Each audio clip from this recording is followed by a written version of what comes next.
start with the prayers. Om Apyayantu Mamangani Vak Pranaschakshushotrammatho Balamindriyani Cha Sarvani Sarvam Brahma Upanishadam Maham Brahma Nirakuriyam Mama Brahma Nirakarot Anirakaranamastvam Nirakaraname Asto Tadatmani Nirate Upanishadsu Dharmaste Mai Santo Te Mai Santo Om Shanti Shanti Shanti.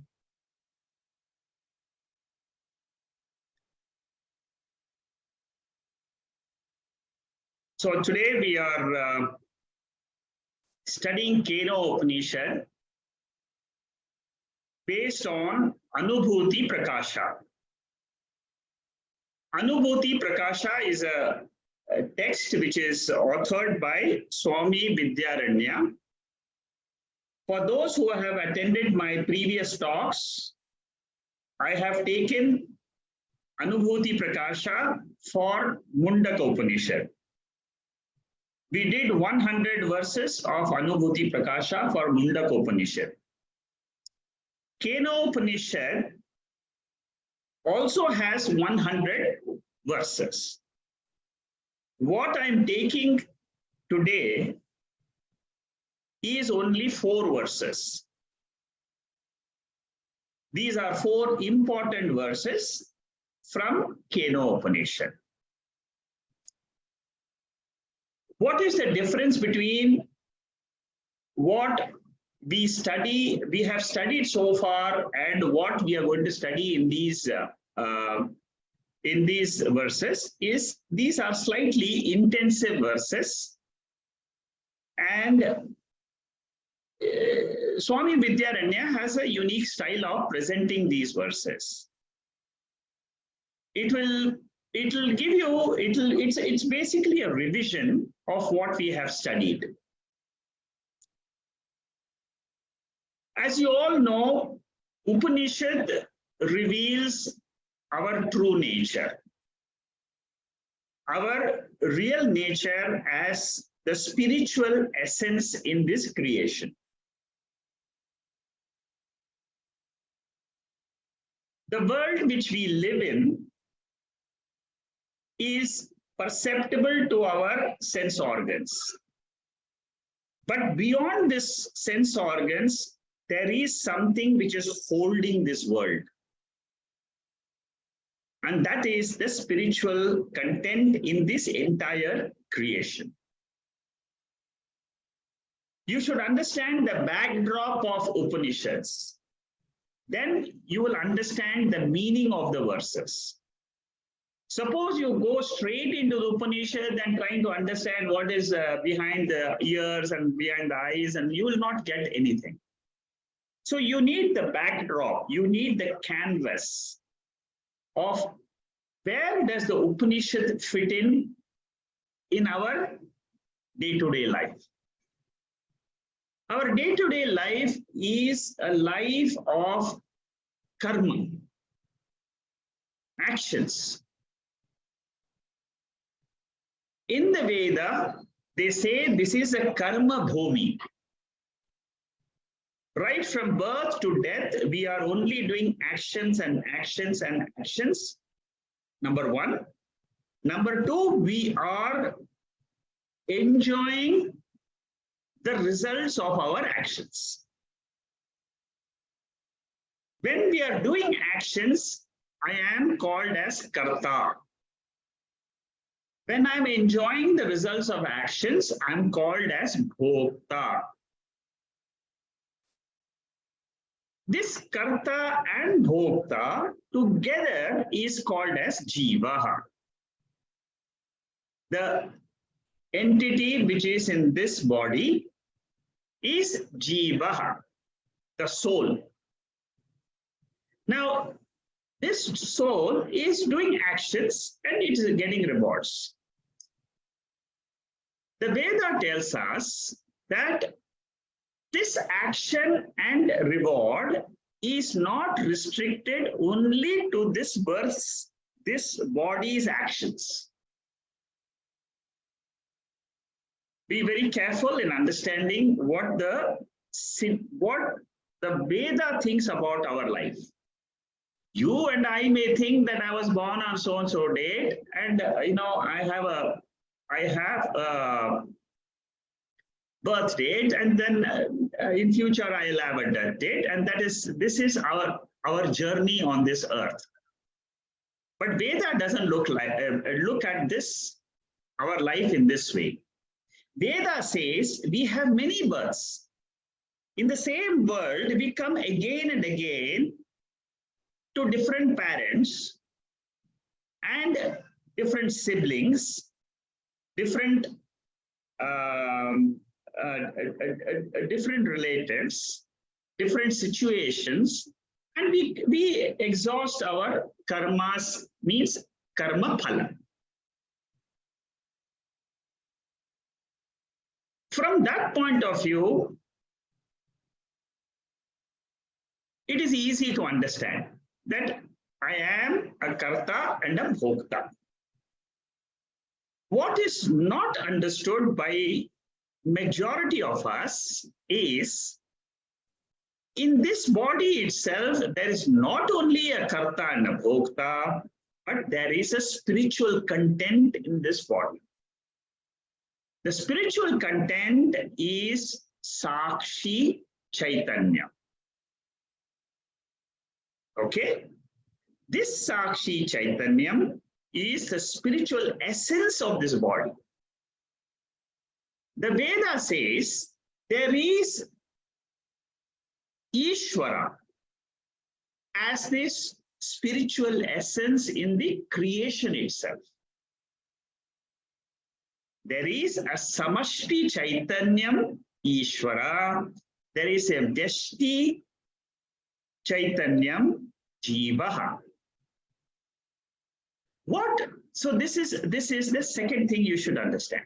Then the last thing you should understand is the Upanishad is trying to teach us that the Chaitanyam in this body, the spiritual essence in this body, and the spiritual essence in the entire creation is one principle. Exactly like a space inside a pot or a room and the space outside the room,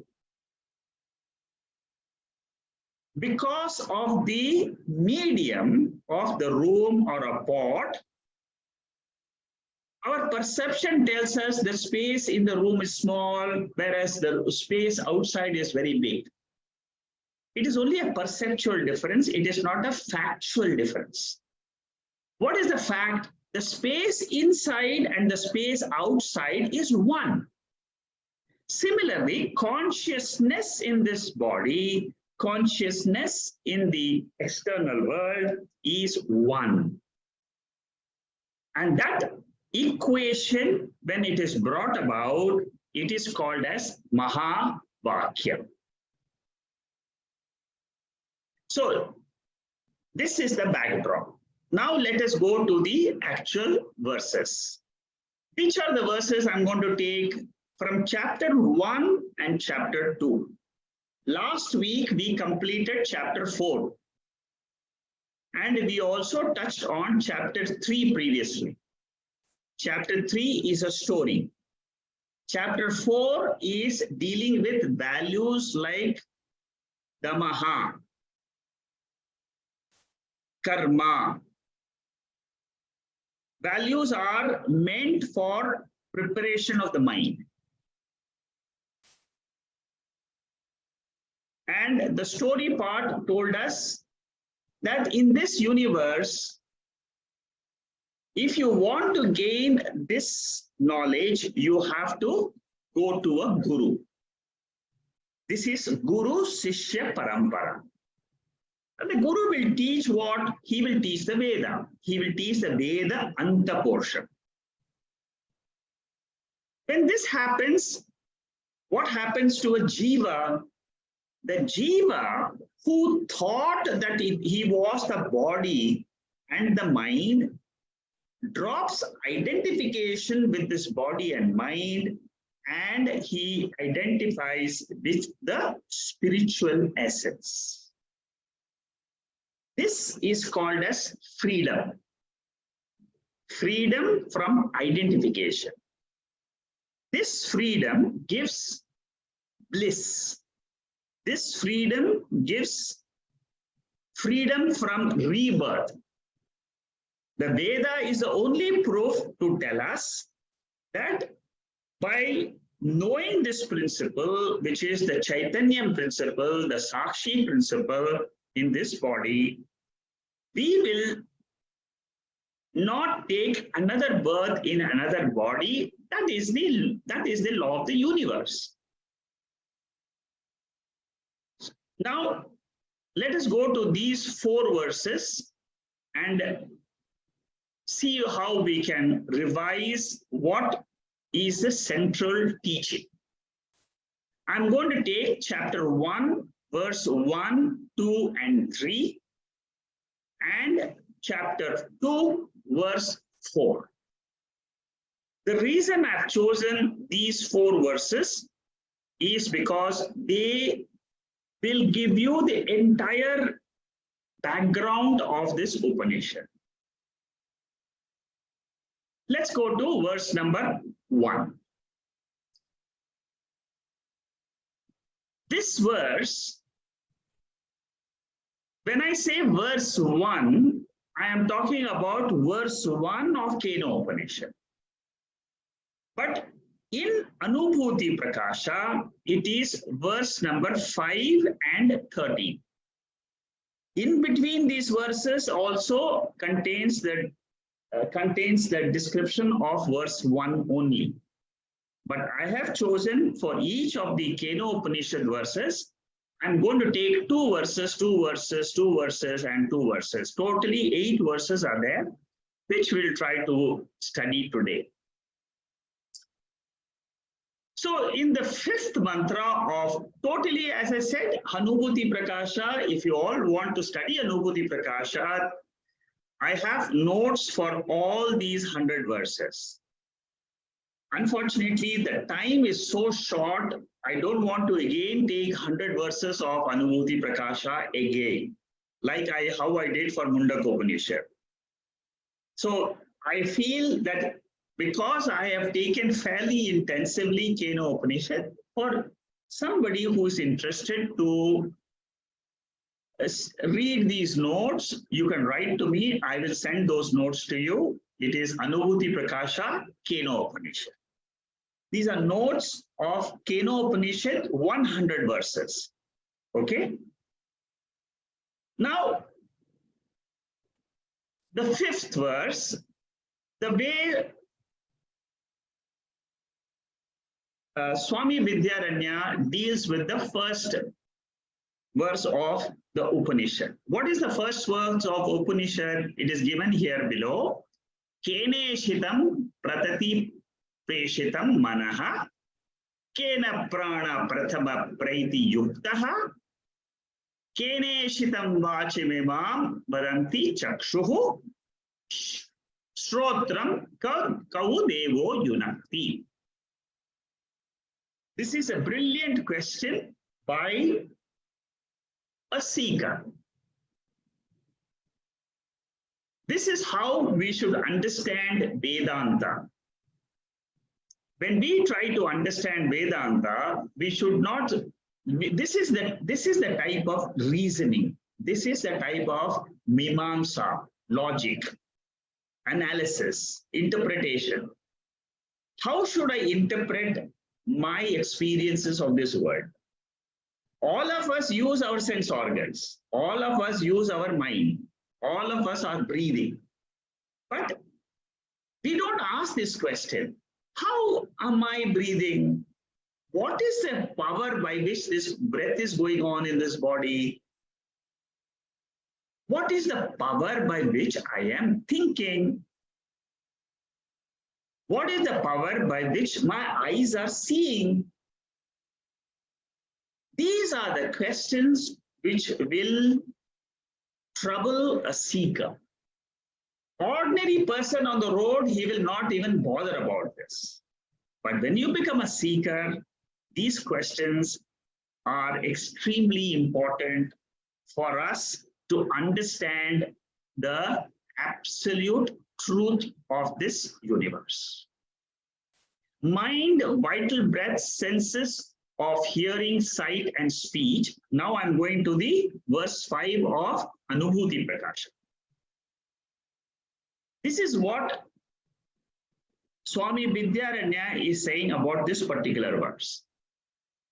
In respect to these 5 objects, is there a factor which prompts these to function, or is there not a factor? See how beautifully he presents the same verse number 1, and he says, same, he also takes the same prana, chakshuhu means the eyes, vak, the speech, then the mind. So these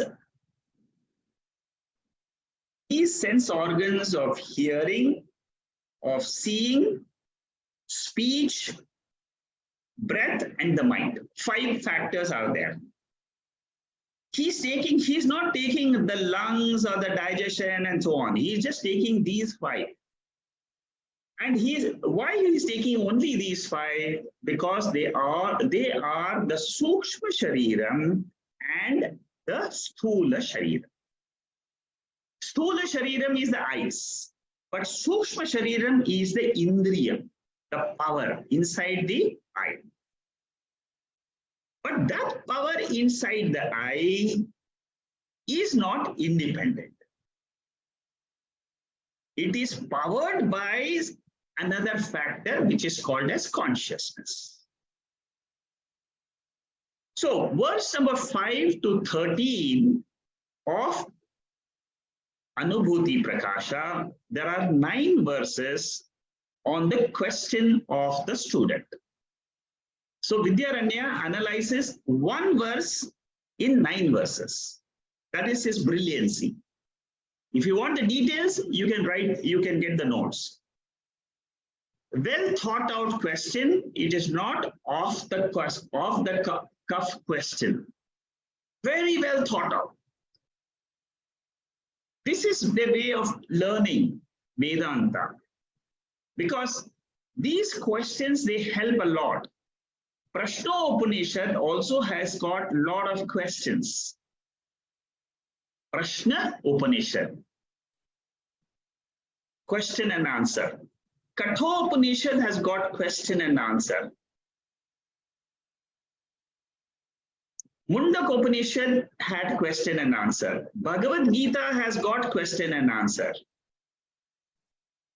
That is the style of learning the spiritual content in our body. What is the intention of the student?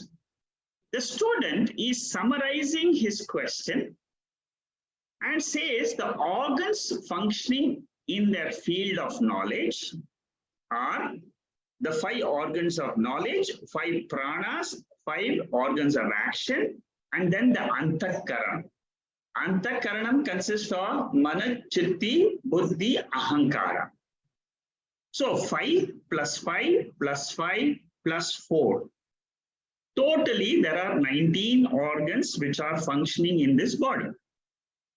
How do they function? Bahya Indriyam or Karanam and Anta Indriyam or Karanam. What are the Bahya? Bahya means outside, external. They go into the external world and function in the external world. Anta Karanam is the internal organ. So the 19, they function in their own fields. The ears, they function in the field of sound. The ear cannot help us to see things. The eyes cannot help us to hear. So this is the way we should look at our body. There are organs functioning. There is a controller. And Bhagavad Gita says, Lord Krishna is the controller of the body. In the 18th chapter, Lord Krishna says, I. There is, I means what? The consciousness factor. Lord has got a form and a formless nature. The formed nature is what we worship in the idols. But here in the Upanishad, we are taking the formless nature of God, which is Chaitanya, consciousness, or you can also call it as Satyam, which is Sat principle, existence principle. These are the invisible portion of the Lord. So all of us are a part and parcel of this one mega consciousness. All of us. We are not independent bodies. We are not independently coming and going. Our body is a part of this entire universe. The air we breathe is a part of the universe. See how broad the vision of the Veda is. So the question is there someone engaging them to activity? Because we see a lot of discipline. There is a controlling factor. Whenever there is discipline in the world, whenever things are organized, the mind, the intellect starts asking the question, is there somebody controlling? For example, if in a bank, the whole bank is working very, very systematically.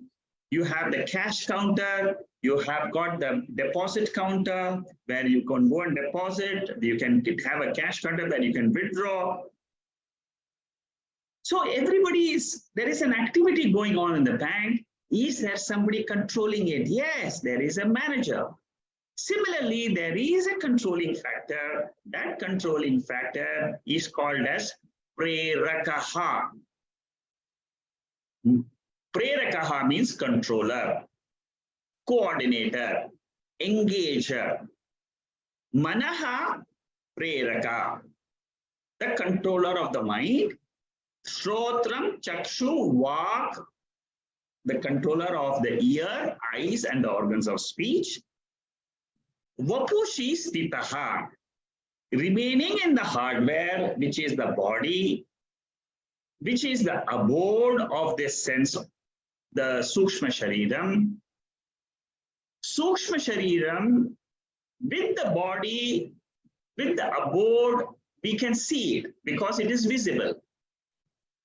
We can see the body traveling from here to America, here to India, here to Singapore. All this we can see. So organs are functioning only when located in a body. They require a physical location. All these chakshu, manaha, shrotram, prana, it is not independently functioning. They are inside a body. But organs like the mind can travel, but our sense organs don't see that. So without an abode, the Sukshma Shariram travels.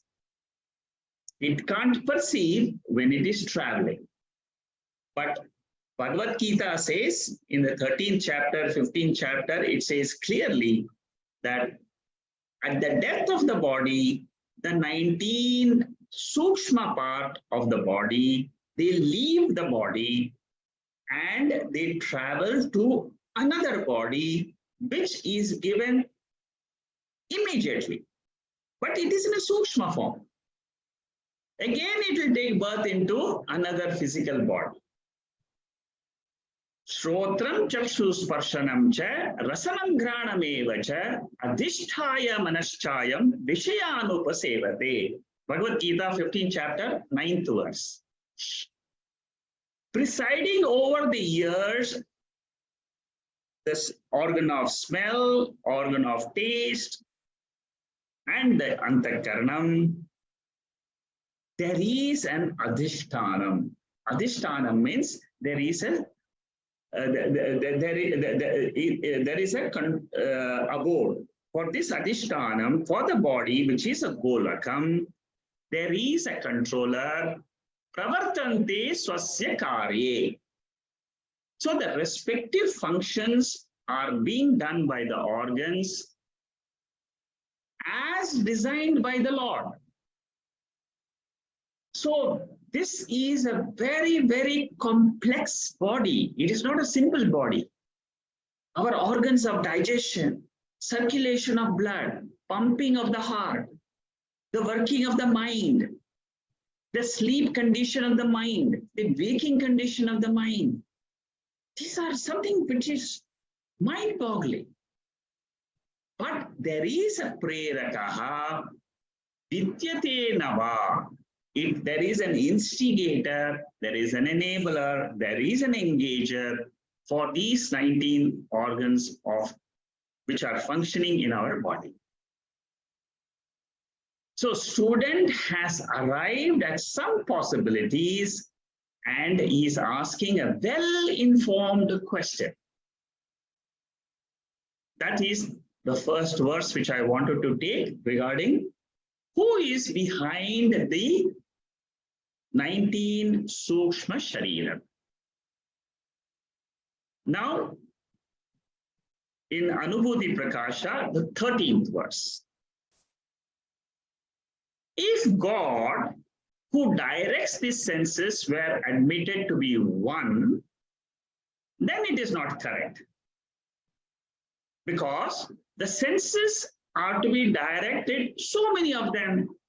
It is said that the senses are many. Like in a country which is ruled by many kings. So now Vidyaranya is asking, are there many, many gods which are controlling this body? These 19 sense organs, are they controlled by one or are they controlled by 19? Kaha karanani preraye? Kaha karanani preraye? How do these organs function? Vak, speech, chakshuho, srotram, mukhyani, 5 karma indriyas. Prerayate. Who is the activator of these organs? This is an analysis which Vidyaranya does. In the 13 verses, he does the analysis of, this is not there in the Upanishad, this is done by Swami Vidyaranya. And then he gives an answer. It is not possible for the Indriyas to be the activator themselves. It is not possible for the Jiva to control this. It is not possible for a Devata to control. It is not possible for the actions themselves to control the organs. This is a very beautiful section. I can't go into the depth of this, but details are available in the notes. The last suggestion is, this is the way Vidyaranya is doing it. So beautiful. See how beautiful his analysis is. You can also do the same analysis. Can the sense organs control themselves? No. Eyes cannot control themselves. That is a law. The Devatas can't control it because Devatas are only small gods with very small limited powers to control only certain portions. There is a Devata for the eyes, Surya Devata. Similarly, there is a Devata for the ears. There is a Devata for the speech, for everything. All, if you go to Tattva Bodha, you will see all the Devatas. What Vidyaranya says is it is not possible for the Devatas because they are limited in nature. Our actions cannot control the organs of knowledge. So there must be some superior power. And that superior power is Ishvara. Who is Ishvara? Ishvara is the Lord of all the Devatas. Capital G. Ishvara is capital G, which means he is the big God.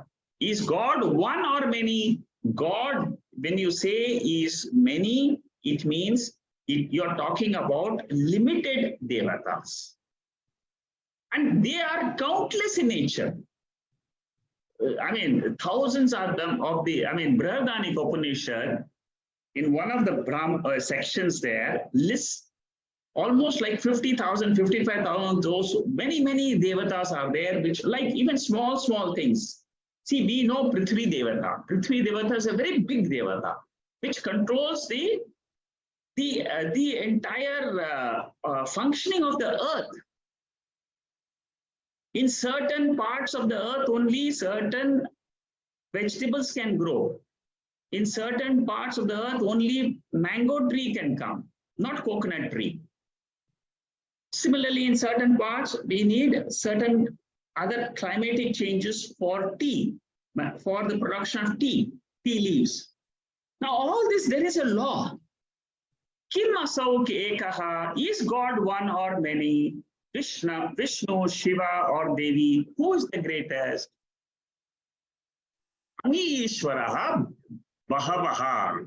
What he says is there are many gods, but the controller of all these devatas is one. Iti iryatam. Guru, please tell me one god or many gods, because I have this question in my mind. There are 14 lokas, planets and species, and the natural forces are controlling these planets. How one God can control all of them? That is what is the question of a seeker. See, here, Vidyaranya goes in a very step-by-step fashion. According to the Veda and according to the scientists, so many universes are possible. Some people have put a figure, 10,500 universes are there. And each one has their own laws controlling them. Planet Jupiter, planet Saturn, they have their own laws. Each one is different. The problem is that in the field of science itself, there are so many specialists.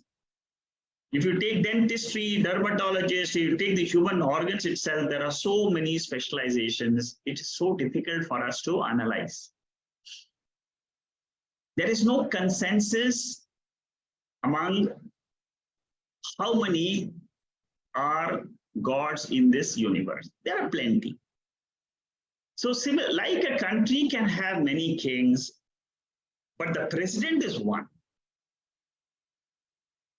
So similarly, the Guru is saying, Shrotrasya Shrotram. Now we are getting into the second verse, which we'll take up in the next portion. But what he is trying to say is there is one controlling factor. That is the essence of this 13th verse. And what is the description of this one power? It's a very beautiful description, which is remembered by all the seekers all the time. They remember this particular verse of Mandukya Upanishad. Anta prajnam na bahish prajnam. You see, this consciousness is not something which is aware of the subjective world. It is not only aware of the objective world. So it is aware of both. But it is beyond them also. See, I'm not giving a detailed explanation of this, but this gives you a gist of what that consciousness is. Now, let's go to the second verse. So the first question is what did we learn from this first portion? The first portion is indirectly, the student is asking, how does this body function? How does this, the focus of attention is on the body. See, there are some Upanishads which focus on the samashti, on the creation. Mundaka Upanishad asks the question about creation. Is there an imperishable force behind this whole creation. Here in Keno Upanishad, it is on Vyashti. Vyashti means individual. Samashti means total. So you can come to the truth, which is consciousness or Brahman or Sakshi, either by analyzing the Vyashti individual Shariram or by analyzing the totality, which is the cosmos. The second verse is analyzed by Swami Vidyaranya in 19 verses. For one verse of Keno Upanishad, he gives 19 verses. What is that verse? What is the Keno Upanishadam verse? All of you remember very, very well. This is the answer by the Guru. Shrotrasya shrotram manaso manoyad vacho hi vacham sahu pranasya pranaha chakshusha chakshuhi adimuchya dhiraha pretyasman lokan vrita bhavanti. So what is the answer of the Guru? There is a consciousness factor which is behind the eyes, behind the ears, behind this prana, behind my mind. There is a consciousness factor. If you come to know about this consciousness factor and you own up that consciousness factor as your higher nature, you will become immortal. So this second verse gives the clue to immortality. Many people want to know, how can I be in this world eternally? The answer is here. What is the answer? Know the spirit in you and claim that spirit as your real nature, not the physical body, not the mind which is coming and going every day. Every day you get up in the morning, you have the mind with certain thoughts. That is the play. That is one serial going on one day. What happens in the night time? You switch off the TV. Serial is put at rest. Again, the next day morning, again the mind will start. Inside your body, there is a mind which will play its role for that day. Again in the night, it will stop. For 100 years. 100 years is nothing when you are comparing infinity. When you are talking about something beyond time, 100 years is nothing. This is the way the body and the mind are playing the roles in this world. Now you're talking as if you are a sakshi to this. That is the way you should look if you want to know the truth. Vidyaranya says, in order that the above mentioned defects may be removed, the perceptor, it is the ear of the ear. The import of this is explained now. That means what he's saying is, you have asked a question and you have analyzed and you have come to the conclusion that the eye cannot control itself. There is no devata which can control. There is no jivaha which can control these eyes. There is one principle which is Ishvara. I will explain to you the nature of this Ishvara in 19 verses. I'm taking here 2 verses. Student has rejected. So this 19 verses, where does it come in the Anubhuti Prakasha? It comes from verse number 14 to 32. Student has rejected the sense organs, the jivaha, the devata, and the karma as the prerakaha. They are not the ones which are instigators in this body. The instigator, the propeller, is Ishvara, the consciousness principle. There is a karma phala data. There is a one who is giving the fruits of your actions. That is the definition of Ishvara. And that definition, that is what, it is not the jiva, but it is a vilakshana chetana. Vilakshana means what? It is neither the jiva, it is neither the form of a Ishvara, but it is something beyond jiva, Ishvara. It is the consciousness. It is the abstract nature, which is the answer to your question. Ukta dosha nivartirtyartam. If Ishvara, how do you resolve the two possible problems? Is Ishvara ekam or is Ishvara anekam? Now this is an analysis which Vidyaranya does. Guru has confidence in the teaching. Guru uttered the words of the Upanishad. He said it is the Shrotrasya Shrotram, Chakshusha Chakshuhu. In Vedanta Upanishad also, the same analysis is done there. Same, it is exactly Vedanta Upanishad and Keno Upanishad. There are certain mantras which are very, very similar. And this is one of the mantras in the second chapter of the Vedanta Upanishad. It is in the third section, and it's a very famous line of Vedanta Upanishad, and it is Satyasya Satyam, and it is Neti Neti. It is not this, it is not this, but it is Satyasya Satyam. Tad arthaha tu vivichyate. The significance of the meaning of the mantra is being inquired into the following shlokas. That is what he does in 19 shlokas. Satyasya Satyam. See how beautiful. See, what is Satyam? The body is Satyam because I'm seeing it.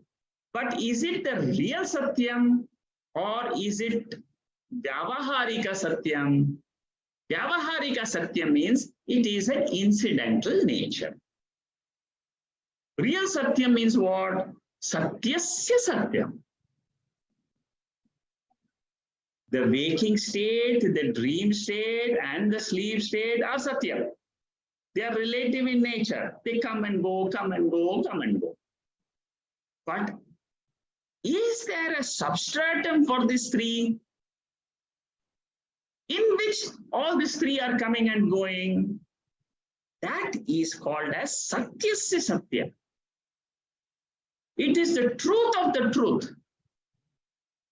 Similar to eye of the eye, ear of the ear. See how similar. Brihadaranyaka Upanishad is another Upanishad. The biggest two Upanishads you can touch on. Two Upanishads are there. Brihadaranyaka Upanishad, Chandogya Upanishad. Very big. Very difficult to do verse by verse. Impossible. It will take you 5 years. But the essence of how they bring out and what truth they reveal is the same as Keno Upanishad. The next mantra, which is the 24th mantra of Anubhuti Prakasha, it is the mind of the mind. Here the expression of the mind is in genitive case, the sense of instrument, and nominative case. I have brought up this particular verse to show to you that Swami Vidyaranya has got different styles of analyzing. He uses grammar, and through grammar he tries to come and reveals the truth. This particular mantra, Shrotrasya Shrotram, the 5 pairs which we know, the ear of the ear, mind of the mind, and all that, he discusses with reference to the grammatical nature also. Now, I'm not going to go into the grammar portion because it will take a long time for me to explain to you the sixth case, the fifth case, and so on. But will just touch upon a little bit. And what you have to understand is that there is something called as direct meaning and there is something called as implied meaning. The direct meaning of Shrotrasya Shrotram is Ishvara. Like one electricity is responsible for the rotation of the fan to give us the breeze. The same electricity is giving us the light in a bulb. The same electricity is giving us the sound in a mic. Or it is used in a refrigerator to keep things cool. Now, electricity is one, but expressions are many. Consciousness is one, but its expressions are in the form of speech, in the form of form and color, in the form of sound, in the form of taste, in the form of smell, in the form of holding something, in the form of running. All this are different expressions, but they all belong to one consciousness. When the teacher says Shrotrasya Shrotram, what he means is an implied meaning, which is Brahman. What is the difference between Brahman and Ishvara? Ishvara is Sagunam. When you see the world and you look at the entire world, it is made up of the body of Ishvara. What is the implied meaning of Ishvara, which is called as Brahman in the Upanishad? It is the invisible nature of this Ishvara. See, the analysis can be done at various levels. The moment you start analyzing deeper and deeper, that is the way you should go in Vedanta. The next mantra, which is the third mantra of the Upanishad. What is the third mantra of the Upanishad? Na tatra chakshur gacchati, na vag gacchati, na manaha, na vidmaha, na vijanimo, tata etad anusishyat, anyadeva tad viditat, atho aviditat adi, iti sushruma purvesham, enastatvyava chakshire. This is a tricky verse because it uses a paradox. It will tell you something, at the same time it will mean something different. How does Vidyaranya put this verse? He says that by the rise of knowledge of this Brahman, one will be free from bondage. If this is the case, how come that this Brahman is not realized by all the human beings? Because why would somebody remain in bondage? Why is everybody is not after this Brahma Vidya? That is what he is analyzing with the help of this particular. So the question is what? By getting this jnanam, simultaneously one gets this freedom from bondage. Freedom from bondage means what? Freedom from the identification that I am the body. So what are the three freedoms which we get? Nivrittis, Bandhaha, Deha, Marana. Like for example, you can get 3 mangoes from one stone. You can get 3 benefits from one jnanam. Moksha is not tough, but it's very subtle. Why many do not come to this? Because it is very, very subtle. It requires a special mind. Mind has to transform itself from gross to subtle.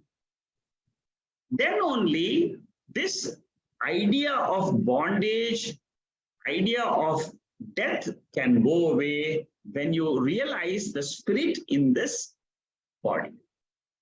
That is what Vidyaranya says. You want freedom? Very good. But how to get that freedom? You get the freedom by knowing that the real content in this body is the Lord. That is why we say, know that Lord and be free. Become that Lord and be free. Initially, all of us, we start going to the temples. We do namaskara. What is the significance of namaskara? Significance of namaskara is the ego in this body, which is saying I all the time. It learns to sacrifice itself to that idol in front and says, oh Lord, you are everything. So the jiva learns, that mind learns to drop its individual existence and to become merged with the totality principle, which is consciousness. It is like an iceberg. Iceberg, as long as it is in the ocean, standing by itself, thinks that that is the reality. Then somebody comes and tells the iceberg, you're not iceberg, but you are only water. You're only the ocean, which has become the ice. Similarly, this consciousness, this mind, Chidabhasa. The Chidabhasa, that is the mind, realizes I am not the mind. I am the consciousness in which the mind is coming and going. Understand this one principle. You have understood the entire Vedanta. It's very easy. But you should take the route how Veda wants to reveal itself to you, this consciousness portion. And by doing this, by gaining this knowledge, I get total fulfillment in life. Because you have learned how to drop that ego. The life's mission is accomplished. That is what the Veda says. The one who knows this truth, Satyasya Satyam, he has no more questions left, because the questionnaire is dropped. The questionnaire is the ego. Questionnaire is the consciousness appearing as this ego for a few hours, waking hours. Then you will ask the question, why is this creation like this? Is there a purpose behind this creation? The purpose behind this creation is the jivas, they have a lot of desires to fulfill and be happy and enjoy the world. The creation is for an actor, for a doer, there is a world which he can enjoy. So that karta becomes a bhokta. For the karta, the world is there so that he can become the bhokta. So this karta bhokta is the world. But don't fall into this quagmire or the circle of this birth, death, acting, getting the results, acting, getting the results. Come out of it and realize you're not that Chidabhasa or the ego. The next mantra is the 37th mantra, which is in continuation of the third mantra of the Upanishad. If it is asked, as to how could the perceptor teach Brahman, which transcends the speech. I do not know that method of imparting that nature. That is what the teacher is saying. Every gained knowledge with the Guru is always with the mind. Now, tatra chakshur gachati, this is what we have said. There, the eye does not go there. But it is because of that the eye is functioning. Mind does not get there. So don't try to keep on asking, who am I, who am I, who am I, and you will not get an answer. We have to understand the power by which this who am I question is coming in your mind. The power of the thought. If you know that power through the Veda, you can't know it otherwise. Acharya pi katham bruyat avachyam che. How come all people don't know that? If this is the question, the communication of the Veda is of two types. One is Vachyartha, another is Lakshyartha. What is the Vachyartha? Vachyartha means direct meaning. If I want to say that person who is standing in front of me is Rama, that is direct way of saying. But suppose I say he is the brother of Lakshmana, he is the father of so and so, then it is an indirect method.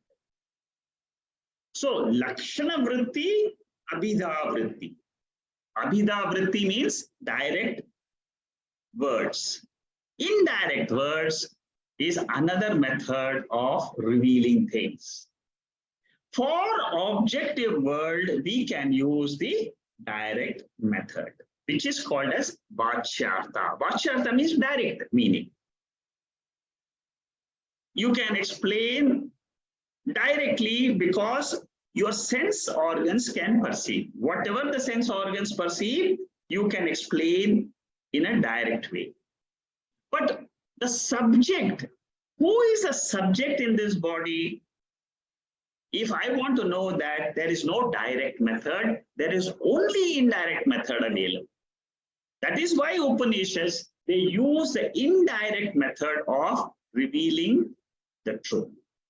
Words can communicate. This is a very important factor when you study Upanishads, yeah? Especially when you try to analyze the Mahavakyas, Tattvamasi, Ayam Atma Brahma, Aham Brahmasmi, Prajnanam Brahma. All these four Mahavakyams are analyzed by Shankaracharya in this format of Vachyartha and Lakshya.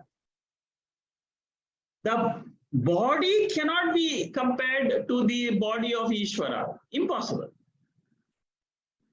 So we cannot use Vachyartha. When you say Jivaha and Ishvara is one, that is the statement of the Upanishad. Aham Brahmasmi. This I am Atma Brahman. This Atma is Brahman. The direct meaning cannot be used because direct meaning is totally contradictory. Therefore, the student has to go behind the words and go for the Lakshya.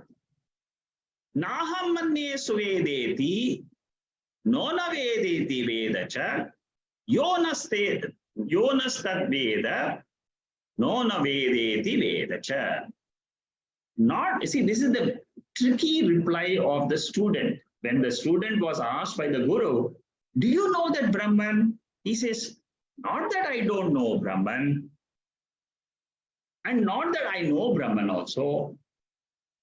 Some Guru says, or some teachers have known that there is some other factor which is knowing and also which is not knowing. That factor is this conscious. Very brilliantly, the student answers this in an indirect way, Lakshyartha. So this is called as Lakshyartha. Again, Swami Vidyaranya brings out these points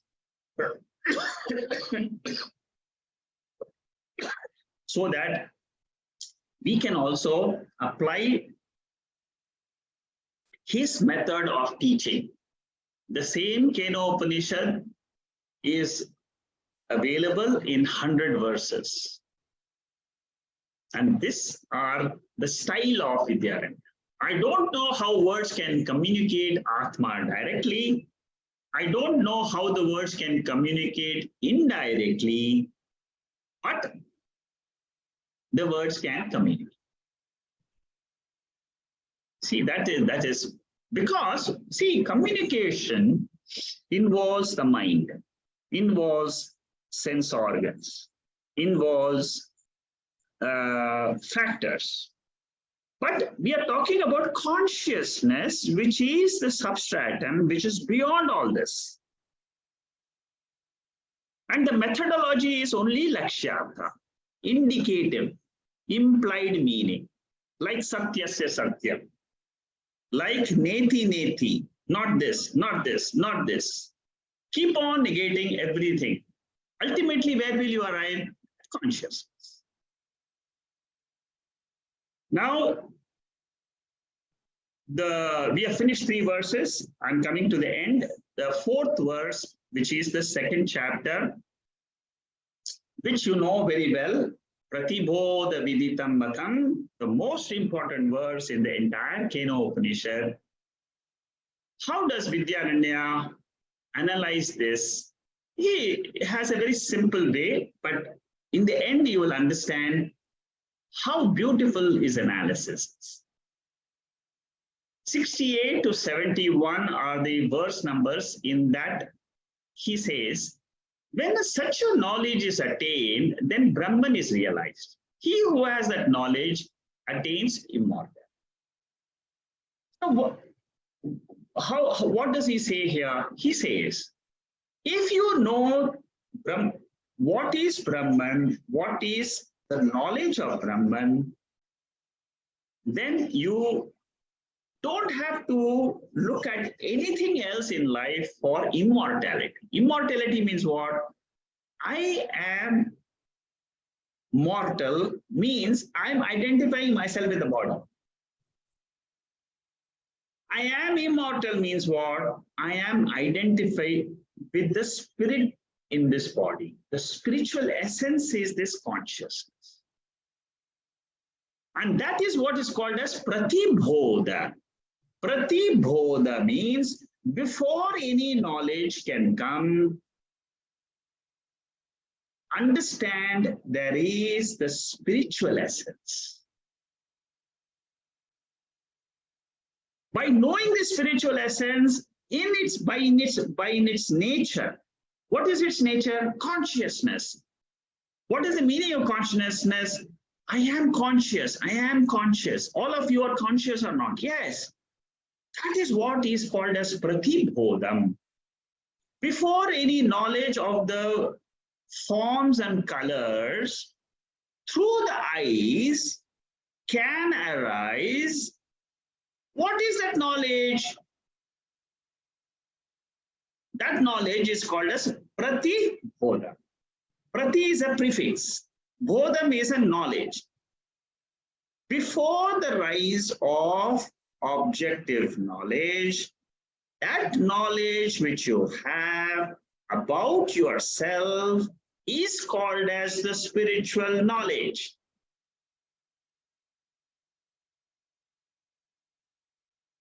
Remember what I said just now. Very important point brought out by this fantastic analysis of this mantra. This particular mantra, you can spend hours and hours analyzing it. If you have a very acute, very sharp intellect, many ways to analyze this, but Vidyaranya's analysis is brilliant. What is he saying? Before you use, again I'm repeating,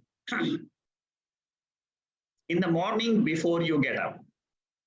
The moment you get up, you are first a conscious being. That conscious being was the same in the sleep state. That conscious being was the same in the dream state. When your eyes are open, the sense organs are functioning, your mind starts working, you experience the world. When you go back to sleep in the night, your sense organs are closed, your mind is closed, the world is gone, Bodha is gone. Bodha means what? Knowledge. How does this knowledge happen? Through vrittis, through thoughts. So cognition of the thoughts of the world is gone in sleep. In waking, again it comes, the cognition happens again. This is the cycle of birth and death. There is a time of death because that time you have finished your cognitions which are meant for this particular body. So the law of karma and karma phalam explains the world of duality, which is coming from Triputi. Triputi means knower, known, knowing instrument. Through this mechanism of knower, known, and knowing instrument, you conduct vyavahara, you conduct transactions in the world of action and reaction, karta and bhokta. But that is not the reality. The reality is behind this karta, which is pratibodha. You must know that Atma. If you know that pratibodha, that Atma, you are free. Because that can exist independently. Who's telling me this truth? Veda. Veda tells me as Sakshi, as Pratibodha, as this consciousness, which is the Prerakaha, you are independent, you are ever free. Nitya Mukta Swarupa Atma. My favorite phrase. Nitya, eternal. Mukta, ever free. Swarupaha, that is the nature of this Atma. And that Atma I am. Hold on to this Atma for peace, security, and happiness in life. And be a Jivan Mukta forever. While living itself, be a Mukta. Be free. What about the roles which I have to play as a Grahastha? Go ahead and play the roles which are given to you, which will happen. That is given to you. It is already there. It is there in your karma phalam. That's all. It will go through it. You don't have to worry. Ishvara will take care of that. Vidyaranya's commentary is slightly different than Shankaracharya's commentary. I hope I can take one day the same verse and explain to you Shankaracharya's commentary, which is again another beautiful way. I mean, he writes pages and pages of commentary on this fourth mantra, about 8 or 10 pages of commentary, verse after verse, verse after verse. Analysis, analysis, analysis. All for what? Only to bring out that I am that consciousness. Okay, so Brahman, the knowledge, this Vidya, there are two types of knowledge. One is what is subject-object division, maintaining knowledge, which is the Vyavaharika knowledge. Subject-object division negating is the right knowledge, which is called as aparoksha jnanam. Samyak matihi. Samyak means clear intellect. That is what is called as pratibodha. Bodha means what? Where there is subject-object division. See this analysis. Just understand step by step. What does Vidyaranya say? There are two types of knowledge. One is mithya knowledge or a fake knowledge. What is the fake knowledge? Knowledge about subject-object, which means the ego enjoying karta bhokta status. What is that is not the real knowledge, but that is the vyavaharika satyam. What is the real knowledge? Paramarthika satyam. Paramarthika satyam is the knowledge which negates the subject and object. This is the essence of this fourth mantra analysis. There is consciousness which is beyond the sleep state, beyond the waking, beyond the dream state. Beyond subject object, there is a turiyavastha in which there is no state. It is not a status, it is swarupam. It is the ultimate absolute nature beyond which there is no world, there is no existence, there is no conscious, there's nothing. And once you know that as the ultimate truth, that is called as paroksha jnanam. It is implied knowledge. It is knowledge about my swarupa. Pratibodha is a technical term. Aparoksha jnanam is a technical term. It means samyak darshanam, clear vision about myself. Brahmajnanam, in which subject-object division is not maintained. So there exists something in this universe in which there is no division, subject or object, but it is called as akhanda swarupa, divisionless nature. Brahmajnanam is where a jnani claims, I am that Brahman. Subject is jivaha. Brahman is the object. Thus, jivaha who recognizes that this Brahman, which is without any objects or the subject, is me, myself. Brahman is known in the form of pratibodha.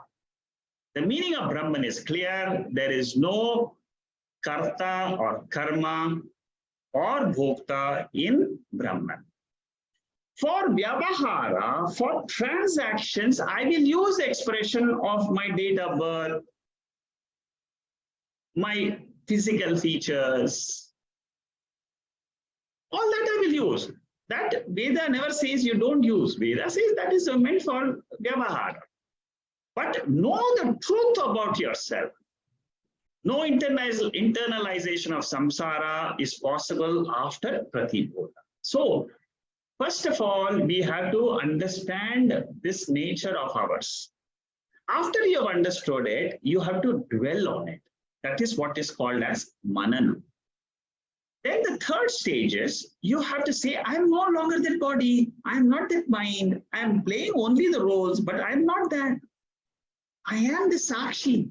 Again and again, telling yourself, I am Sakshi. Sakshi Bhava comes in, Jiva Bhava goes out. So in privacy, when I watch my mind, I will say, I, the Sakshi, am watching my mind. I don't entertain the thoughts of a small jiva or a large jiva or a samsari or bad dashaha and all that.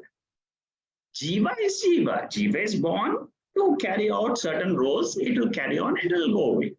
All these are there for anatma. Ego, pramata is anatma. Vedanta is not denying the fact that anatma is going through all these conditions. Vedanta says, yes, Anatma will go through. That is the nature of Anatma. But you also study the nature of Atma, which never has these conditions. I distance myself from the Anatma body-mind complex.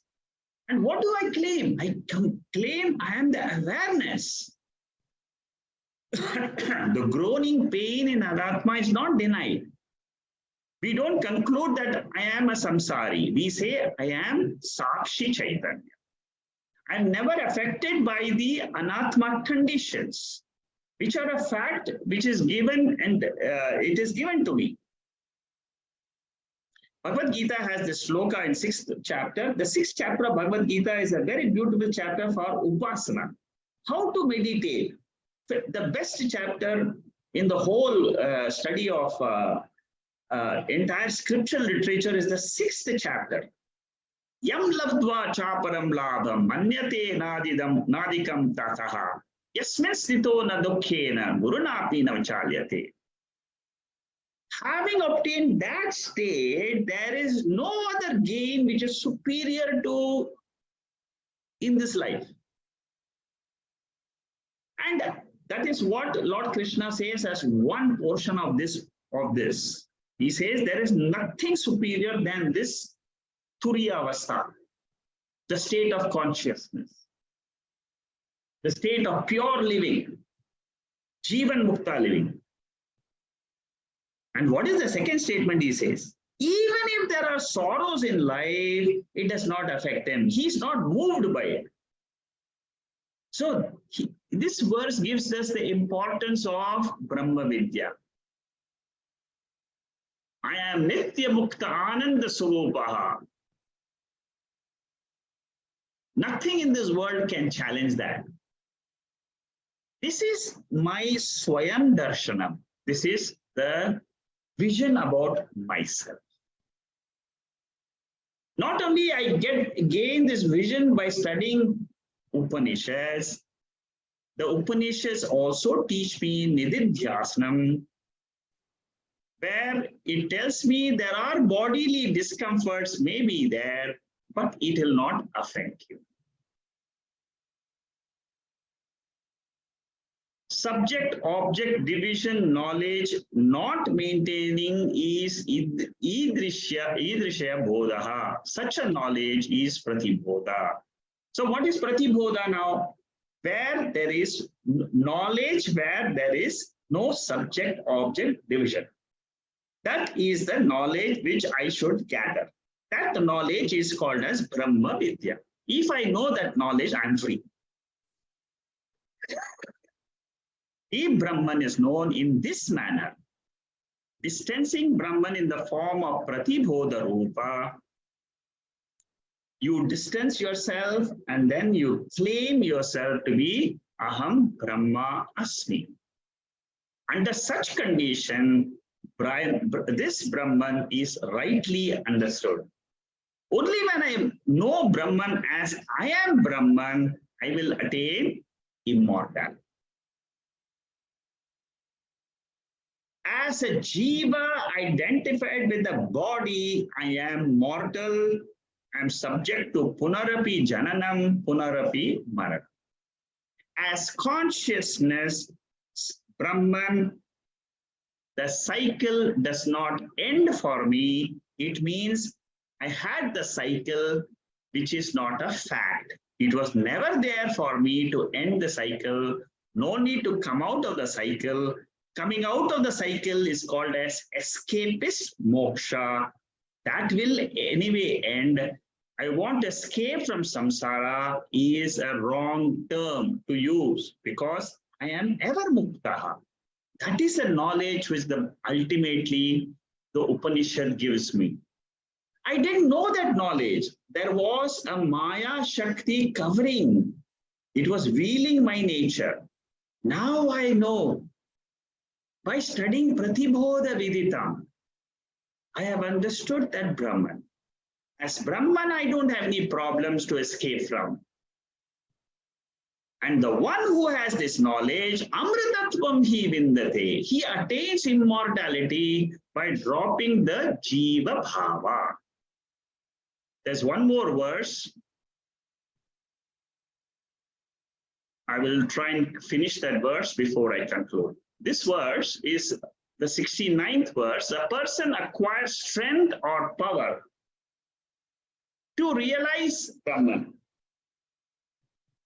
by means of the mind. Therefore, don't say, I will drop my mind and I'll realize. Mind has to be used because mind is the means.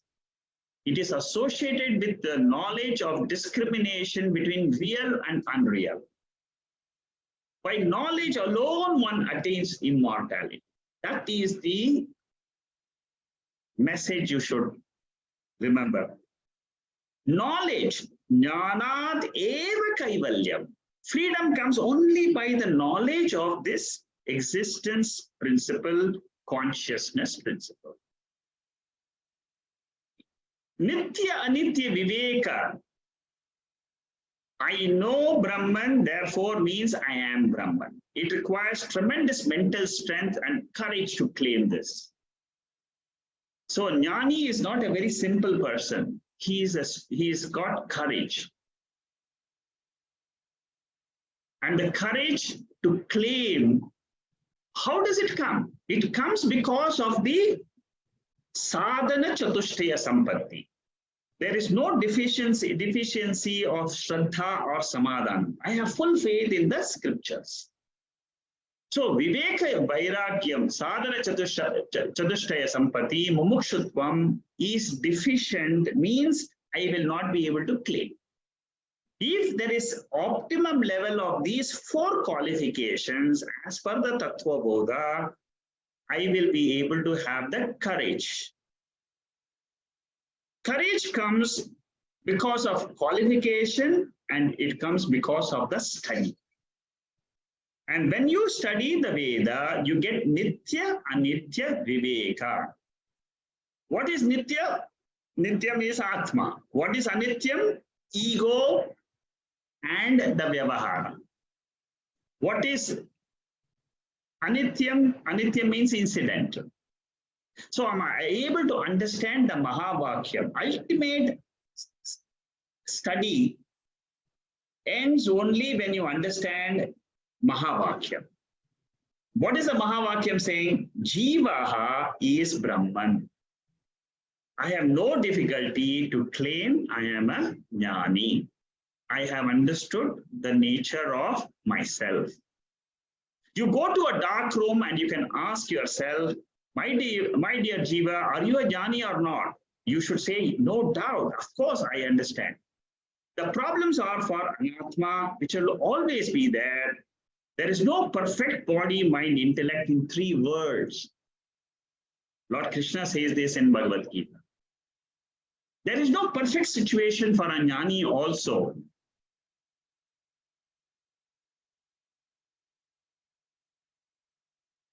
So in all conditions of the body, when you are able to say Aham Brahmasmi, that courage will come that because of the faith in the scriptures. There is no other direct method of measuring whether I have sadhana chatushtaya sampatti or not. Suppose you want to know, am I qualified or not? The answer will come from yourself only. If I can courageously say I am this pure consciousness, it means you are a fit student. You are a gunatita. You're not affected by the gunas of Prakriti. Prakriti has got sattva, rajas, and tamas, but you are the substratum, the adhishtanam for that Prakriti.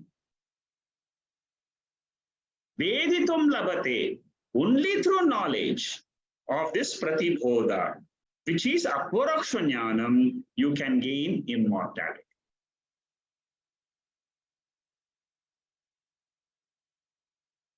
We are always immortal is the truth. I don't need to attain immortality. Attaining immortality means attaining the knowledge that I was always eternal. Okay, this is just a revision of the which some slides are given for the revision. with this, I will close today's talk. I will also end Keno Upanishad or Keno Upanishad. I will be traveling from Monday onwards, and I will be back on the 17th of June, which is a Saturday. And so from Monday onwards, there will be no class for almost 4 or 5 weeks. And I will announce to you through WhatsApp when the next class will be. Most probably it will be either on the 17th of June or the 24th of June. I will let you know through WhatsApp. Om Purnamada Purnamidam Purnahat Purnamudachade Purnasya Purnamadhaya Purnameva Vasishyade. Om Shanti Shanti Shanti. Hari Om Shri Gurubhyo Namaha. Hari Om. Next, I will be taking Taittiriya Upanishad. Yeah, on the 17th or 24th of June, I will start with Taittiriya Upanishad. There are no questions on the chat board. So in case you have any questions, you can ask them. Yeah, okay. So Shanta, can you unmute yourself and then you can ask the question? Go ahead. Yes, I can.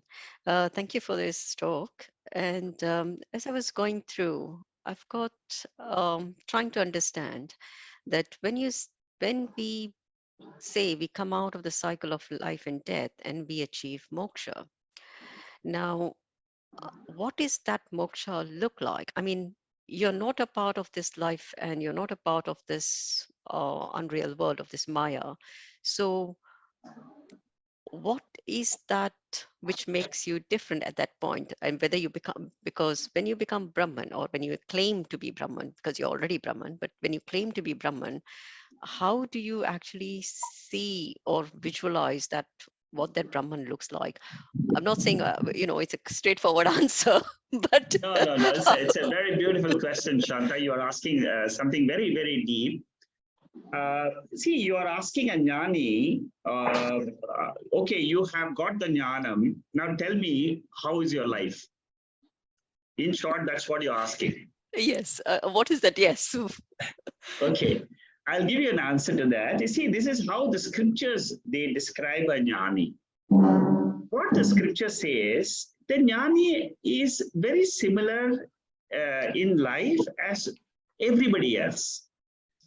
There is no difference at all you will see in the physical world of a jnani. He will exactly behave like a ajnani does in the physical world. The only difference is in his mindset. The mind has undergone a tremendous change. Now, the change is described in a format. And that format, I'll try to put it in 5 minutes to you, but it requires a length of time to understand both the formats. Ajnani, a person who doesn't know the spiritual essence and who has not realized the truth, that rise of knowledge has not happened, what he will say is, it is called as triangular format. He will think that the world is real. I am real. There is a creator for the world, which is also real. This is called as Jiva, Jagat, Ishvara format, triangular format. There is another format, which is called a Jnani's format. Jnani's format is very, very beautiful. It is a Jivan Mukta's format. It is a format in which he has dropped his identification with the body and mind. He has put the body and mind into the world.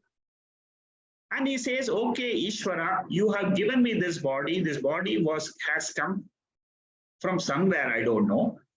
I'm going to give it back to you. You are the creator. Okay. Now, there is no more body-mind separate from him anymore. It is a part of the Jagat, which is a part of the Anatma. Now, if your intellect can do the same, what has the intellect done? It has given off all the thoughts, all the divisions of the intellect, of being an actor, being a karta, bhokta, enjoyer of the world, all that it has dropped into the world, into the basket of the world. So what happens is that jivaha, that individuality, which was always separate from this sakshi, always thought that it is separate from this sakshi, through the study of this Veda, it has understood that this jiva has no existence like a separate iceberg in the ocean. It is no more the iceberg. It is one with that eternal consciousness. From that jiva, the consciousness of that jiva has merged with the consciousness of the universe. When that has happened, what happens? The same jnani, he continues to live in the world, but he doesn't get affected by anything happening in the body or mind. Body has cancer, body has got diseases. He says, okay, the body has got it, but I don't have it. I am consciousness. Now, this has got a deep-rooted sense in him. It has gone into a subconscious mind. See, I'm only using certain phrases, subconscious and so on, but that is only to explain to you that the mind has become very pure. It has got no projections of, I am the jiva, I am consciousness, I am sakshi, I am the perceiver of the world, I am not the body or mind. I perceive my body. So when I see this body,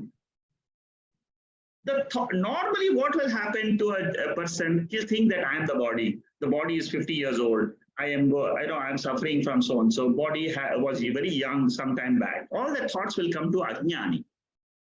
But the Jnani, they say he will also see the same body. What will he say? I am Sakshi. I am the consciousness principle seeing the inert body. Consciousness is always there. I'm conscious, I'm conscious, I'm conscious. Tomorrow morning when I wake up again, I'm conscious. During sleep, what am I? I am conscious. But in the sleep state, am I experiencing the body? No. Am I experiencing the external world? No. Therefore, this is a mechanism, this is a phenomena happening at the mind level. So the difference is only at the cognitive level. It is a change in the transformation at the intellectual level. At the intellectual level, the ignorance goes away. Ignorance about what? Claiming myself as the body. So the jnani, yeah, the jnani is ever free. That is what he realizes. Yeah, Shanta, go ahead. Yeah, but then when you reach that realization and you live that life, you don't really fit into this world, because there are more of the people who claim body as themselves than people who claim themselves as, consciousness as self. So it becomes very difficult to do this samsara transaction for such people. That's what is my little understanding of, even now understanding a little bit. Yeah, but that is what you think with reference to the body, you are thinking that it will be very difficult. If you ask a jnani, he can switch between sakshi and ahamkara very, very easily. How easily? Exactly like a dreamer and a waker. Whenever you want to think about the sakshi, you can glide into sakshi level in your own green room. when you are with your own self and asking the question, who am I? But when I'm in the vyavahara, I glide back into the waking world and I conduct the roles. When I'm operating through the body, I only say there are roles being done by the body. The body has got to do certain duties in life. It is born for certain duties. It may be personal duty, it may be to earn money, it may be to help somebody. It can be different types of duty for different individuals based on prarabdha karma.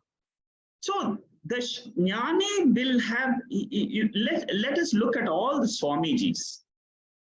There are many Swamijis, you can also find many Swamijis in the world who are realized people today. Now, they conduct their life. How do they conduct their life? See, they don't think about Aham Brahmasmi every day throughout the day from morning to evening. No. Only when there is some sorrow is coming and troubling them, this knowledge gets ignited. Aham Brahmasmi, I am Sakshi, I am that pure consciousness. At that time, when there is some sorrow, some happening in the world, this knowledge gets triggered. Otherwise, lead a normal life. Do the best of what you can in any situation. Your performance will grow by 100 times after this jnana. You will, because you are working with a very light mind. You don't have any heavy bharam. You're not troubled by your ego and its possessions and its, see, you have learned to live a detached life. Okay, I have these possessions, I have these possessions. Okay, fine, they are there. They may be there, they may not be there tomorrow, doesn't matter. But the life will go on. You live. You see, the Jivan Mukta life is a very big topic. I can talk hours and hours on that topic. But I hope I've given you some clues to your question. Yeah, thank you. Thank you very much. Thank you, Shanta. Very good question. Very deep. Thank you. Anybody else? Yes, Shama. All of you are from London. Shanta is also from London. Hey, in fact, it's just a continuation of Shanta's question alone, and it's a kind of a thing which I do have my doubts, as to, say if you translate it that just by some quirk, fate or whatever, if I did become realized tomorrow, how would I function? So what I'm saying is, in this very short journey already, I feel things which I could easily enjoy before, I can't enjoy. I used to enjoy lots of very beautiful movies. I used to randomly enjoy company of all people, being quite an extrovert. Now, with all the Vedantic teaching and learning, much as in my spiritual mind, consciousness, let's say, I feel pretty reassured that I'm in the right place and all of that. But there is that kind of a lurking doubt. What is going to happen? Am I going to be able to still function in this normal, ordinary life? I've already cut off many, it just automatically happened, not anything deliberate. Yeah. But I just don't seem to enjoy what I did once upon a time. Yeah, it's true, Shama. What your experiences are very common to almost everybody who's in this session today. Mm-hmm. Almost everybody has undergone and are experiencing exactly what you're feeling. So there is absolutely nothing wrong about this feeling, what you have. It is very common. What has happened is, by repeated listening about this consciousness, about mind, you have gone inward into yourself, mm-hmm. which is a good sign. Believe the Veda. Have full faith in the Veda that you're on the right track. 100% you're on the right track. Because this will give you happiness in life. It will give you fulfillment in life. Going out into the world is going with a scattered mind. You see, now your scattered mind has learned how to focus and come to your true nature as consciousness. That is the best practical benefit which you get from this study. Inwardly, you will feel I'm happy. Yeah. You will definitely feel I'm happy. I don't have that projections and turbulations in my mind, which I used to have, say, 3 years before or 5 years before. Today, I am much more calm, and I'm able to live. And okay, fine, life will bring challenges, but the impact will be less and less and less. Take life as it comes, as a challenge every day. Live through it. At the same time, don't forget your nature. Yeah. Repeat yourself, I am a spiritual being undergoing a human life. Yeah. What is fascinating though is having described as to what I'm experiencing normally, but if you step outside your house unguarded, like which I did yesterday, and suddenly, your old samskaras, which kind of wait outside your house, I think, they just jump onto you. Yeah, and there and there I found myself, literally browsing through lots and lots of books which used to really fascinate. I bought so many books, and today morning I was thinking, what went wrong with me today? No, Yesterday I just picked up so many books, and out of which probably out of 5 books, probably there is one, The Untethered Soul was, I think, one which I will read. And there will be another one on the Self by Dr. Anil Seth. He's a gentleman, a director who actually is leading a wonderful center on consciousness in Sussex University. So it's quite fascinating that actually I left alone and unguarded, and then I said, God, what happened? So it's almost like I have to take something as a special resolve when I return. Don't follow the escapist route for moksha. Don't follow the escape. You don't need to escape from the world. The world is there for transactions, for learning, for enjoyment, for this. Later, you go through the bhokta portion also. It doesn't matter. It doesn't matter. You're only saying the spiritual essence, which is a higher level of existence.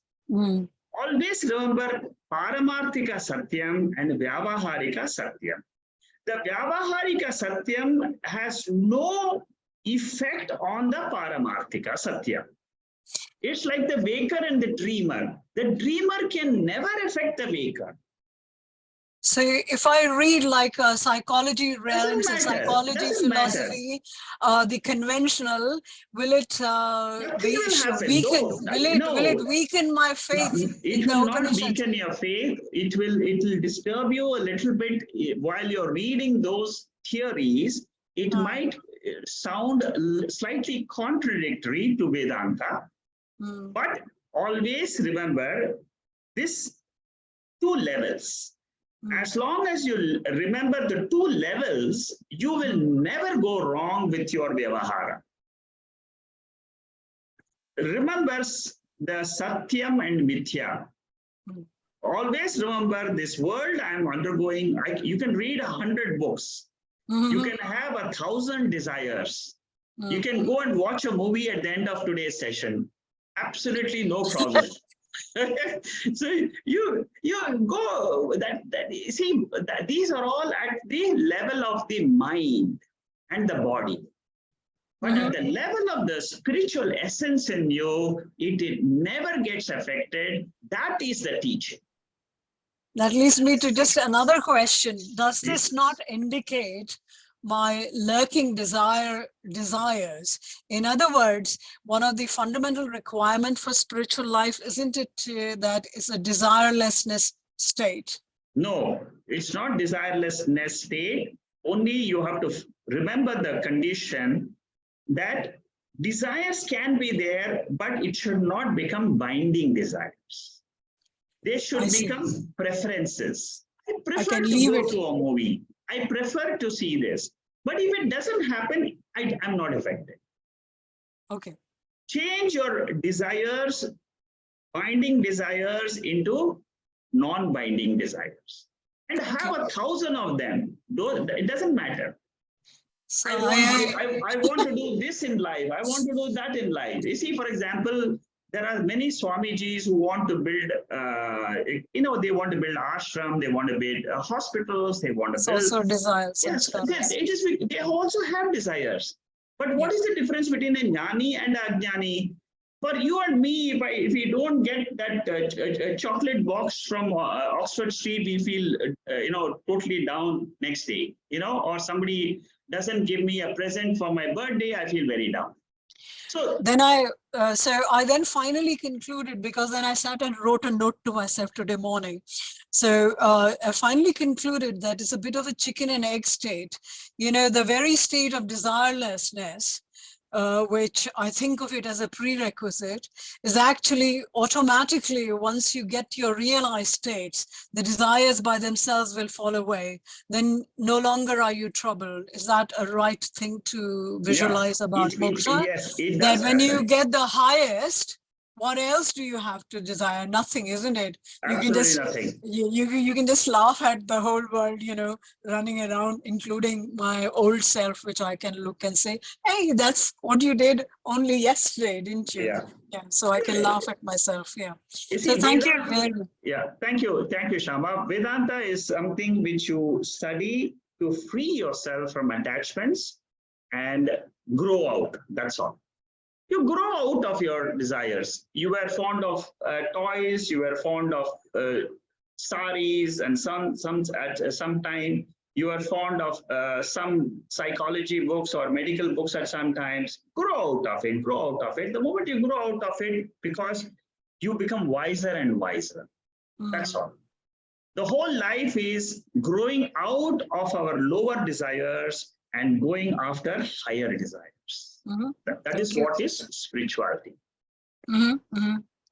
Okay, anybody else? Yeah, Manikandan, you were saying something?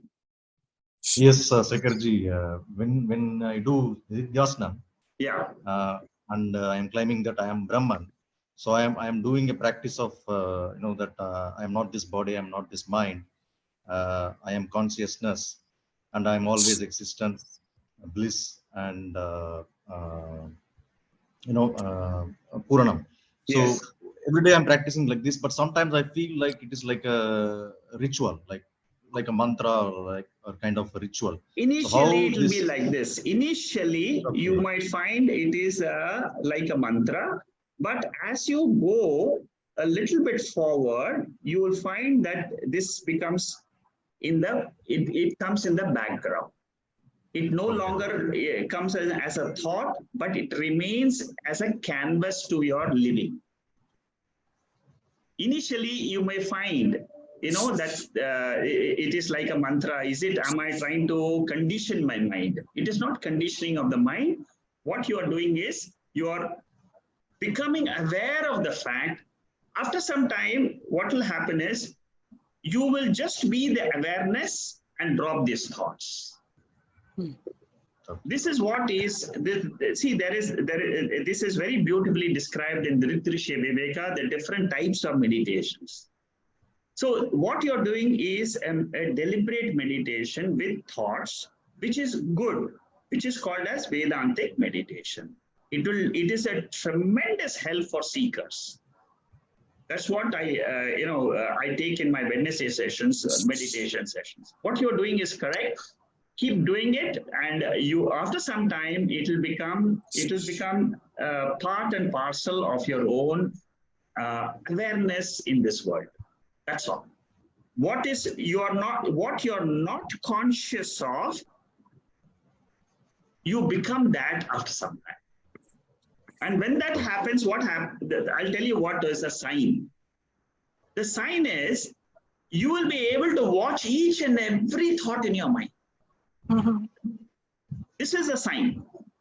when the deliberate consciousness has become natural consciousness, the sign, the indicator of that is anytime a thought arises, you will be aware.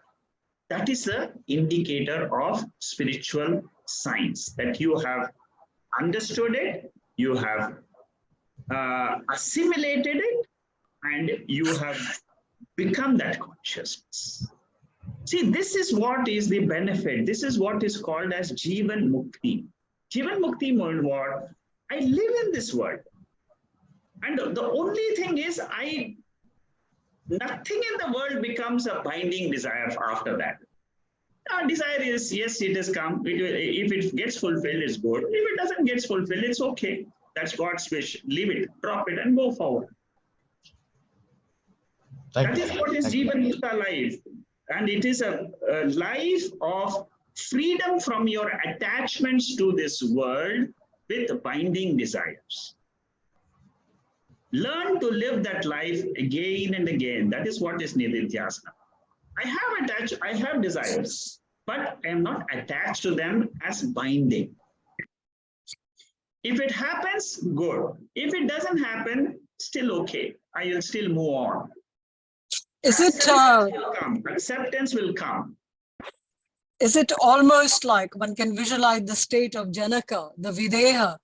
You know, so although he lived in a body and mind, because he was a jnani and he was a Videha, you know, as if the body did not exist. That's correct. Yeah. Exactly that. Yeah. See, the greatest teaching of Janaka is not getting attached to his kingdom also. Yeah. He gave the entire kingdom to his guru and said, now Guru, you take the kingdom, you can do what you want with it. You see, that shows that asanga nature of Atma became ingrained in him. You know, asangaha, aham asangaha. I am of the nature of consciousness, which is not attached to anything in the world.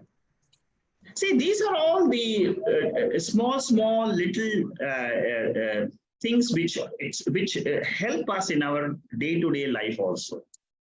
When you have these feelings, anytime anything doesn't happen in your life as per your wish, you're not affected. That is the beauty of this knowledge. And many seekers have come and told me this. They've said that so many things have happened in my life, but I am still stable. My mind is still clear because I know there is consciousness, and that consciousness is me. And it is never changing. Nirvikara Sarupa. No modifications. Mind has got modifications. Mind will say this and that, and it'll be deluded, it'll put you into a spin. Many times it is our mind which puts us in a spin, you know. We become deluded by the world. And we again get up and say, oh, that was my mind, you know, which was playing tricks on me. I have one question, Shikhaji.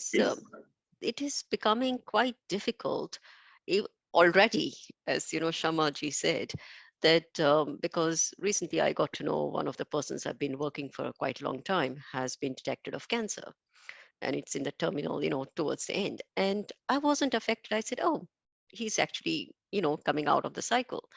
And that is what was my belief. But the person who gave me the news was completely shattered. And I felt probably I came across like I had no sympathy or empathy for the person. But for me, I started feeling that I went on thinking that, okay, he's coming out of the cycle, he's becoming, you know, leaving his body, going into the next life. And that is what was my feeling. And so I wasn't affected. I wasn't feeling upset, angry, sad, or whatever, you know. And I don't know how I got perceived in that situation, because the other person was really shocked. And See, how do I then becomes very difficult, because you're looked upon as you know, not having any passion or you know, affection or life or love. No, you see what happens in your own mind is for your own balance. But outside, you have to show empathy to the person. Okay, he doesn't have the knowledge which you have. You have the knowledge and you can still stand balanced in spite of the news. This type of experiences which you are sharing now is the same which almost I would say 100 people have come and told me of similar type of experiences. Similar, very similar. What you say is exactly they have also undergone, and they also say that okay, I was shaken, but I was not overboard. I was not thrown out. I could stand my balance. See, the way you should analyze it is not because of any other, not that because you don't have empathy for the person and so on, but it is because of the knowledge. You have the knowledge, your intellect has assimilated this Brahma Vidya, which says that you're eternal. Now, that person who is suffering from cancer, if he had the same knowledge, he would not be shattered. And I have seen many people who also have cancer. They say that, okay, I'm not at all affected. Okay, fine, I will have a day and a particular day, I will die. But then he lives well. Till the last day, they live well. See, the living part of it comes because of your samskaras, because of your impressions in your own mind. So don't feel bad. Only thing is, when you have such situations, play the role of being supportive to the person who is suffering. That's all. Okay, thank you. Okay. Anybody else has a question? Okay, so if there are no more questions. Hello, Shekaji. Hi, hi. I think this Anubhuti Prakasha has been absolutely fabulous. Thank you so much.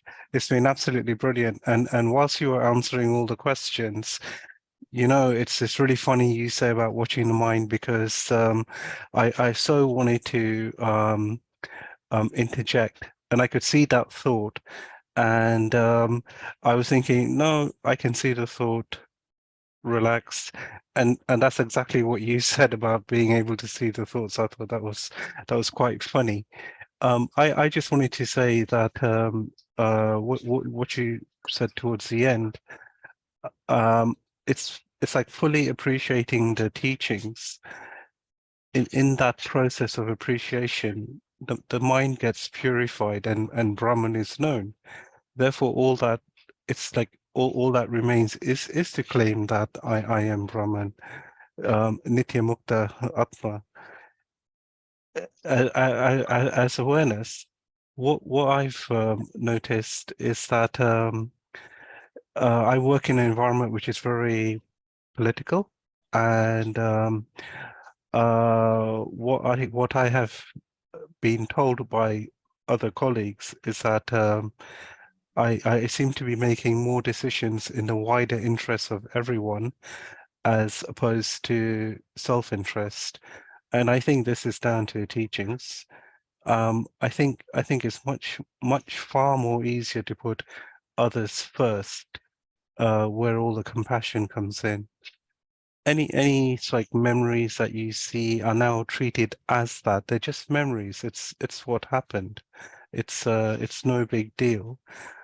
The other thing is that I actually find I'm able to, I feel as if I'm able to sense people much better. I'm able to read them much better and respond accordingly from where they're at. And in terms of watching movies, I enjoy movies. I read a lot. I read a lot about the latest in consciousness studies and everything. And these teachings just simply enhance my ability to understand. I feel I'm coming from a position of stability as opposed to trying to understand what other academics are trying to say. Just to give you a bit of personal information, a few years ago, I suffered a traumatic experience, and that actually, I guess, was the precursor for me to learn Vedanta. Recently, I was the person who was involved in that situation got back in touch with me, and I was impressed.